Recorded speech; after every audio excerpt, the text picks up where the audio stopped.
Welcome back. Republicans see the Obama administration's website blunder as a big opening, potentially for next year's midterms and possibly beyond. But to make big strides in 2014 and 2016, the GOP also has to close the gap with a key voting bloc, women. Katie Packer-Gage is a co-founder of Burning Glass Consulting. She served as a deputy campaign manager for the Romney presidential campaign and joins me now. What do you think the problem is? How would you diagnose the problem that Republicans have with women, especially after what we saw in the Virginia gubernatorial, which was eminently winnable? Terry McAuliffe was not a strong Democratic candidate for Virginia. That's right. I think there's a few problems that Republicans face. I think one is the Democrats have become really, really effective at painting Republicans with a really broad brush when it comes to women's reproductive issues. And they sort of fill the zone. That's all they really want to talk about, even though women tell us time and time again that what they care most about is the economy. The Democrats have become really effective at painting Republicans with a broad brush. But aren't the Republicans doing it themselves? Well, there are candidates like Ken Cuccinelli that are maybe imperfect vessels, but they certainly painted Mitt Romney with almost the exact same brush. And Mitt Romney certainly never indicated that he had any intention to take away women's contraception and some of the other things that Democrats painted him with.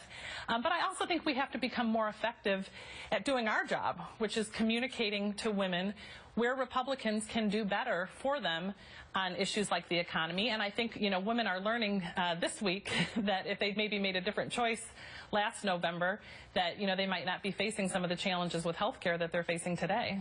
Do candidates like Mitt Romney, in retrospect, have to face up to if you will, the moment and take a harder stand on comments such as Todd Akins and some of the other Senate candidates' comments, and disassociate themselves? Well, certainly, and I think that in Governor Romney's case, he did take a very strong stand against some of those comments that were unfortunately made right in the middle of his presidential campaign when he was trying to focus much more on the economy.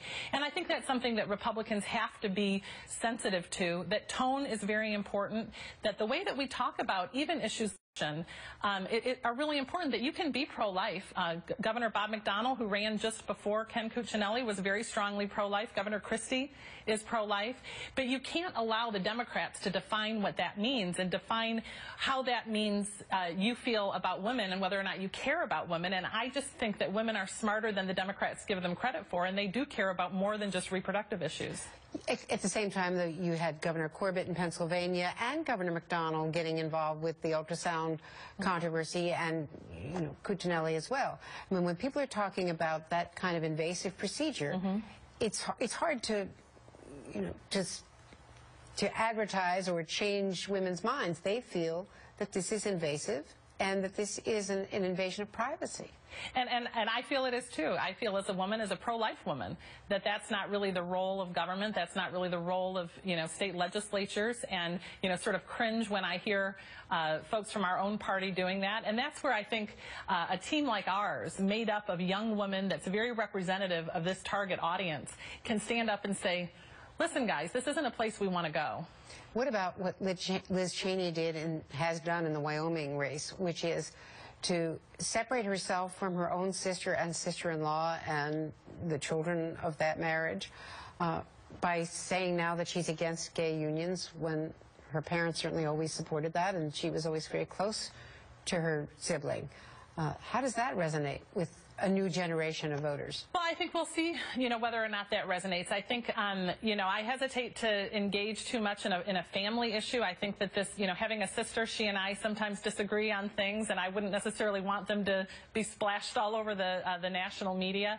But I don't have any indication that this is a different position than she has taken in the past. She may have been supportive of Mary as her sister and still, personal difference on the issue itself.